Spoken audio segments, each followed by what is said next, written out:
Hey guys, welcome back to the channel. My name is Lost of Dead Space. So guys, I have a question for you. Why is it that to this day we have never received an NCIS game? You know, a game that has you follow in the footsteps of fellow cops, experience all the drama, life-threatening situations, and obstacles to jump through to finally catch the bad guy, just like those of your favorite legal drama TV shows like Blue Bloods, NCIS, CSI, Bosch, etc. There have been a few attempts in the gaming universe like the CSI Crime Scene Investigation game or LA Noire, but they focus mostly on finding evidence at a crime scene and interrogation scenes to solve the case. They never fully capture what people who are interested in these subjects want in a video game, like the examples I gave earlier. And to answer that question I asked at the beginning, it turns out we already have received the perfect legal drama type game, but nobody ever talks about it or even gives it a chance. And that game is Battlefield Hardline. In this video, I'm going to go over what made Battlefield Hardline so special and the one specific reason the game ultimately failed in sales and why there was never a sequel.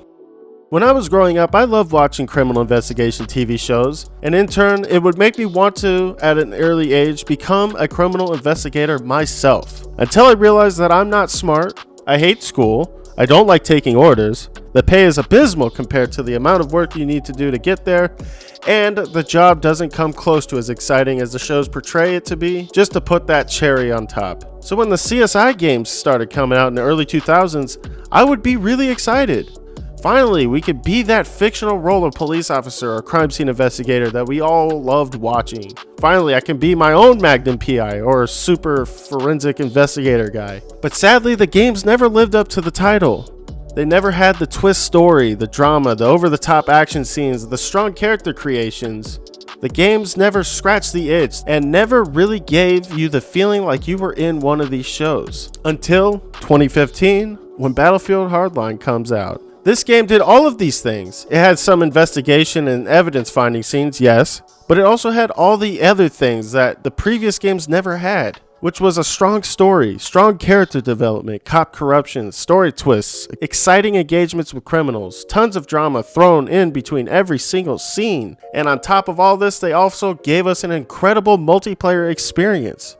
The game truly feels like an over-the-top cheesy cop show done right. A perfect mixture of Hawaii Five-0, Blue Bloods, Bosch, 911, and a good splash of Lethal Weapon. So you guys are probably thinking, why?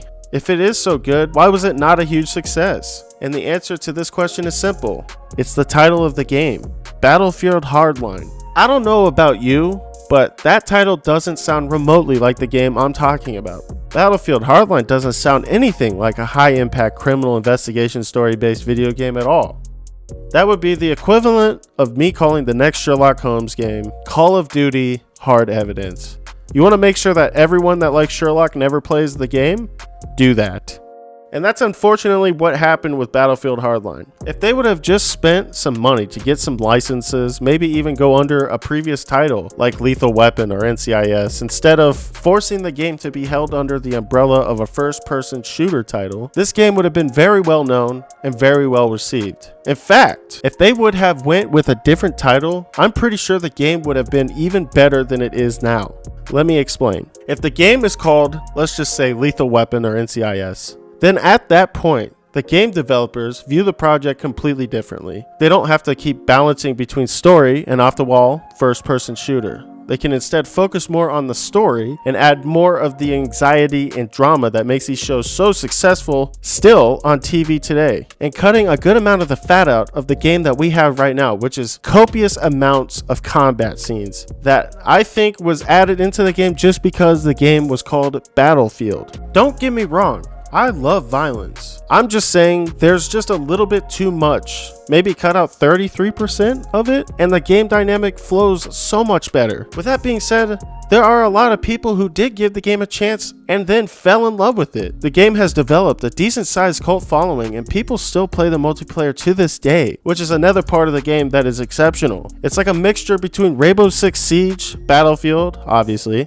and CSGO. I only wish I would have played the game back when it first came out to fully experience it as intended. But that basically wraps up everything I wanted to go over. If you did like this video, leave a like, subscribe, share with your friends, help the channel grow. Follow me on Twitch. I'm going to stream Half-Life Alyx this week in VR and also Resident Evil 8 Village in VR when it comes out. So if you like what I do here, make sure to catch me there. That's Lost in Dead Space on Twitch. A lot of my funny moments videos I make now are recorded while streaming on that channel. Also, I'm going to be releasing a lot more new stuff on the channel and I'm excited. So expect a more frequent schedule in the future. Ring that bell so that you are notified when those videos come out. Thank you guys for all the support. Thanks to my brother for the video idea. And as always, I love y'all and I'll see y'all in the next video.